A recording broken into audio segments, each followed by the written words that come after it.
Olá, hoje eu vou falar de Salmo 32, que fala sobre a bem-aventurança de quem recebe o perdão.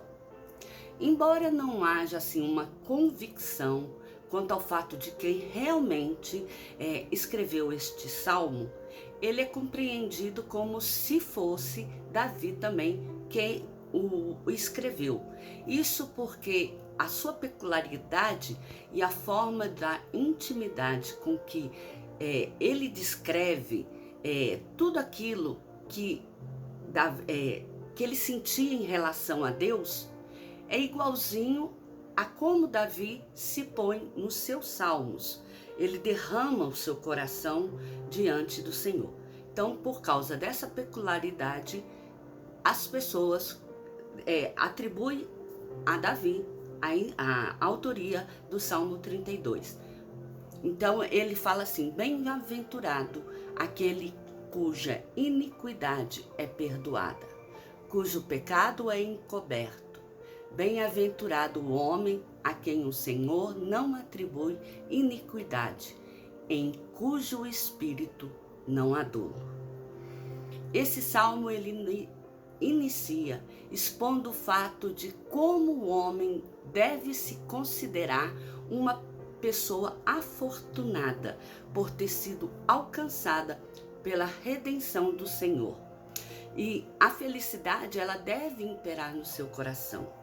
Primeiro, porque ele foi alcançado pela misericórdia do perdão divino, que fez com que seus pecados não sejam mais vistos pelos olhos do Senhor e sejam motivo de sua condenação na alma.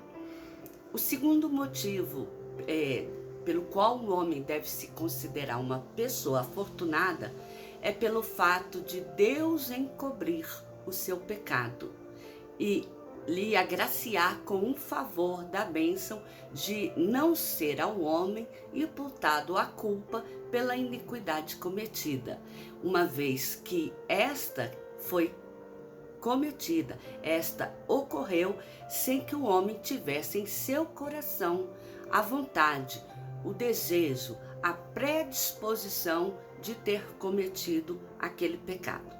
Por isso que fala que bem-aventurado aquele cuja iniquidade é perdoada e cujo pecado é encoberto. Quer dizer que o pecado ele foi encoberto, mas ele não foi apagado.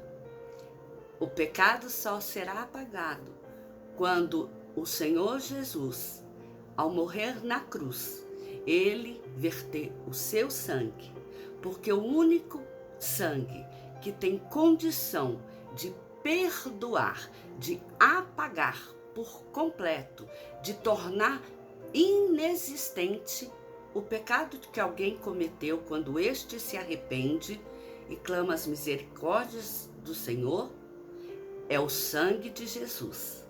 Este sim, ele limpa, perdoa, apaga, faz tudo. Os demais sangues que são oferecidos antes da vinda do Senhor Jesus e do seu sacrifício na cruz, esses apenas encobrem, para que o Senhor saiba que ele se arrependeu e que ele está procurando mudar de vida, mas apagar é só o sangue do Senhor. E o Salmo continua dizendo assim: enquanto calei os meus pecados, envelheceram os meus ossos, pelos meus constantes gemidos todo dia. Porque a tua mão pesava dia e noite sobre mim, e o meu vigor se tornou em sequidão de estio. Aqui nesta parte mostra que o silêncio do homem frente ao seu pecado não faz com que este pecado desapareça. Ele fique como se jamais tivesse ocorrido. Ao contrário, este pecado ele pode inclusive causar extremo sofrimento à alma daquele que cometeu o pecado. Um sofrimento tão extremo que pode chegar a ponto de abater-lhe até mesmo o corpo físico. Isso pelo fato de que o homem mantém sobre a sua vida uma opressão diabólica do peso do pecado. A opressão que só pode ser retirada mediante o confessar do pecado e o recebimento do perdão divino. Por isso que é muito importante a gente, quando comete algum mal, a gente pedir perdão primeiro a Deus e depois a pessoa com quem nós cometemos o pecado, porque o perdão, ele liberta, ele traz a cura para a nossa alma. E o Salmo continua: confessei-te o meu pecado e a minha iniquidade não mais ocultei.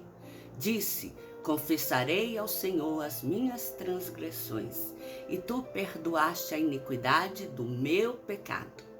Assim, sendo assim, todo homem piedoso te fará súplica em todo o tempo de poder encontrar-te. Com efeito, quando transbordarem muitas águas, não o atingirão. Tu és o meu esconderijo, tu me preservas da tribulação e me cerca de alegres cantos de livramento. Uma vez que o homem tomou a decisão de reconhecer a sua culpa e a forma de agir contrária àquilo que foi estabelecido por Deus e a de confessar os seus pecados a Deus, isso faz com que o homem sinta sobre ele o agir da libertação da condenação e o alívio proporcionado pela remoção da culpa. Pois a razão principal do perdão divino é o de dar paz ao homem. Quer dizer, a razão principal, a mais importante do perdão divino é trazer libertação ao homem que encontra-se oprimido e restabelecer a comunhão deste homem com o seu Deus. E o Salmo diz: instruir-te-ei e te ensinarei o caminho que deves seguir, e sobre as minhas vistas te instruir-te-ei e te ensinarei, e sob minhas vistas te darei conselho. Não sejas como o cavalo ou a mula, sem entendimento, os quais com freios e cabrestos são dominados, de outra sorte não te obedece. Aqui mostra que a instrução e o ensinamento de Deus, como o homem deve se portar, como ele deve se agir, este ensinamento de Deus, ele visa que o homem venha a ser dominado não pelo pecado e, consequentemente, ele possa estar preso em qualquer armadilha que o venha a prender. Mas, se o homem proceder de acordo com aquilo que Deus ensinou, este será livre do pecado e, consequentemente, ele sentirá livre de qualquer maldição que possa sobrevir sobre ele. Assim, a promessa de Deus de ser o refúgio e proteção ao homem que o segue é o de livrar o homem de padecer a sua necessidade. Porque assim, se o homem ele seguir o conselho que o Senhor fez, ele demonstra que ele é mais esperto do que um cavalo ou uma mula, que este só consegue agir e consegue proceder se for instigado, se ele tiver alguém que na força o domine. E o Senhor não domina as pessoas na força. Deus domina as pessoas com amor, com um coração gentil. O homem é que tem que tomar a decisão de como é que ele vai se portar diante do Senhor. E o Salmo continua: muito sofrimento terá de curtir o ímpio, mas o que confia no Senhor, a misericórdia o assistirá. Então, o Salmo encerra dizendo: alegrai-vos no Senhor e regozijai-vos. Ó justos, exultai vós todos os que sois retos de coração, porque ele mostra que nada melhor para o homem do que andar segundo os conselhos divinos, pois só assim a sua alma estará livre de qualquer sofrimento, de qualquer condenação que venha lhe aprisionar a alma e venha lhe consumar a saúde física. Porque esse sofrimento que o ímpio ele vai curtir é porque este não confia no Senhor. Então as misericórdias dele não o alcançará. Eu espero que este Salmo 32, que diz da bem-aventurança de quem recebe o perdão, ele possa falar ao seu coração. Porque o perdão, ele é uma bênção tanto para quem pede, como aquele que perdoa. Porque quem não perdoa é como se ele estivesse ingerido um veneno, esperando que o outro morra por aquilo de mal que ele cometeu. Não. Se você não libera o perdão, quem vai sofrer é você. Porque você vai ficar remoendo, vai ficar relembrando o tempo inteiro daquele mal que foi cometido. Mas uma vez que você libera o perdão, perdão não significa esquecimento para nós, seres humanos, mas significa que você tomou a decisão de que aquilo que a pessoa fez não vai te afetar mais. Você decidiu que quem vai tratar com aquela pessoa é Deus e não mais você.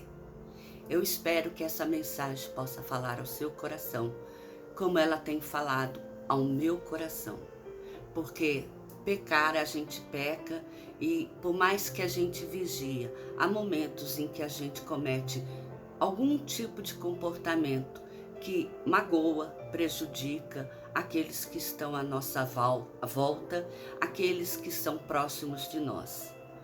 Mas quando a gente tem a humildade e conhece o Senhor Jesus, o tanto que o perdão é libertador, e a gente vai atrás e pede humildemente que seja perdoado por aquela pessoa e por Deus, e nós alcançamos a misericórdia, nós sentimos sobre nós o refrigério. Mas em contrapartida, o ímpio, aquele que não consegue liberar o perdão e também não consegue se abaixar e humilhar e pedir perdão a outra pessoa, este padece inclusive no seu corpo, muitas vezes de forma desnecessária. Que o Senhor te abençoe e te guarde. Amém?